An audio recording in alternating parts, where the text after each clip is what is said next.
We're going to try something new this time around. Since I can only make one video a week, let's discuss more than one thing that happened.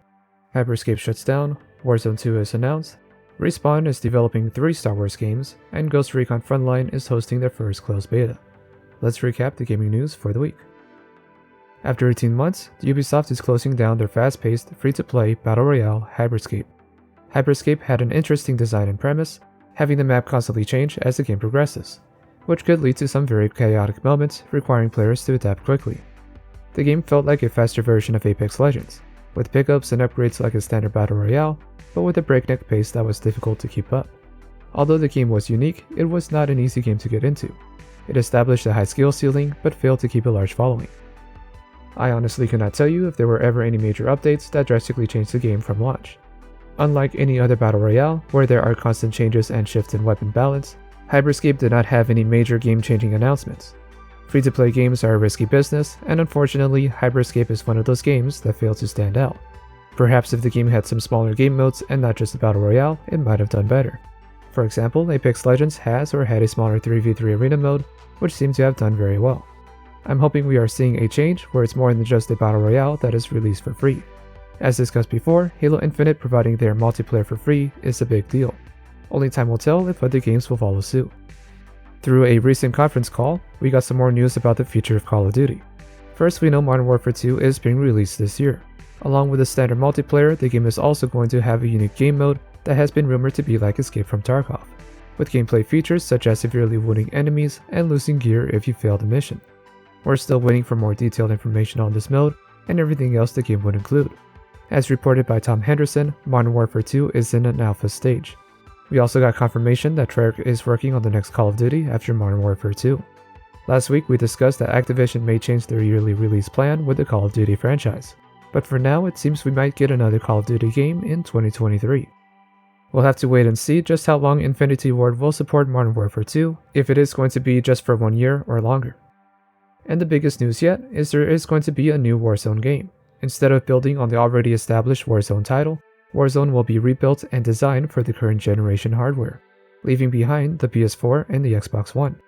With current information, this new Warzone will also vault all previous weapons from Vanguard, Cold War, and Modern Warfare 2019, and will start with a fresh new roster of weapons.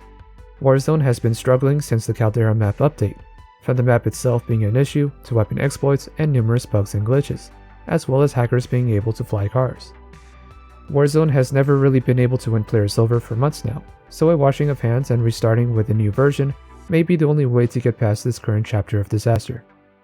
We are still waiting for more details as to what Warzone 2 will have.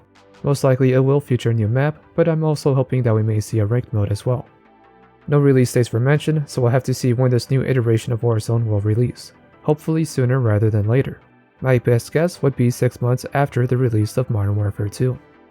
Ubisoft is starting a closed beta of another free Battle Royale, Recon Frontline, a first-person shooter with various classes and each role having access to gear and perks, similar to Rainbow Six Siege. The game will also feature objectives that will need to be located and captured by your team, as well as calling in your own extraction. The objectives you have to complete are chosen by you or your team, which allows for other teams to win the same match by completing a different objective. We have yet to see a full match of Frontline, so we don't know how the weapons will handle and how useful the perks will be for each class.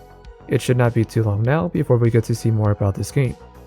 Longtime fans of the Tom Clancy games don't have high hopes for this Battle Royale, as Tom Clancy games have been leaning more and more towards the arcade shooter side, rather than the slow, realistic tactical shooters the original Tom Clancy games are well known for.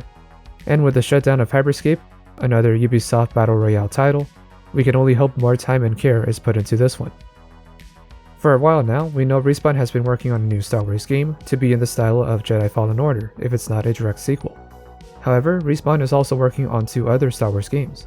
One is a real-time strategy game Respawn will be developing alongside a new gaming studio, Bit Reactor, founded by Greg Forge, who worked on the XCOM series. An XCOM-type Star Wars game does seem to be a neat idea and definitely one to be on the lookout for. The third Star Wars game Respawn is working on is a first-person shooter. Exact details on any of these games are not currently available, and EA's exclusive license will expire in 1 year, so other studios such as Ubisoft are already working on Star Wars projects of their own. Riot Games takes legal action against cheat providers and Duty and Valo DLL, which were providing cheats for Valorant. Although Valorant does have a strong anti-cheat, hackers are continuing to find ways to beat the current system. Game companies still have to take legal action on these cheat-selling websites to at least delay the influx of cheaters. Unfortunately, actions like these don't stop the same cheat providers from opening a new service under a different name, so it is only a matter of time before they return. Hopefully, there will be more effective ways to stop this in the future. You can only stop the hacks that are already created. In any case, it's always nice to see cheat providers be taken down. And that's the recap for this week. Let me know what you guys are most excited for, and if there's anything else that did happen that I didn't cover.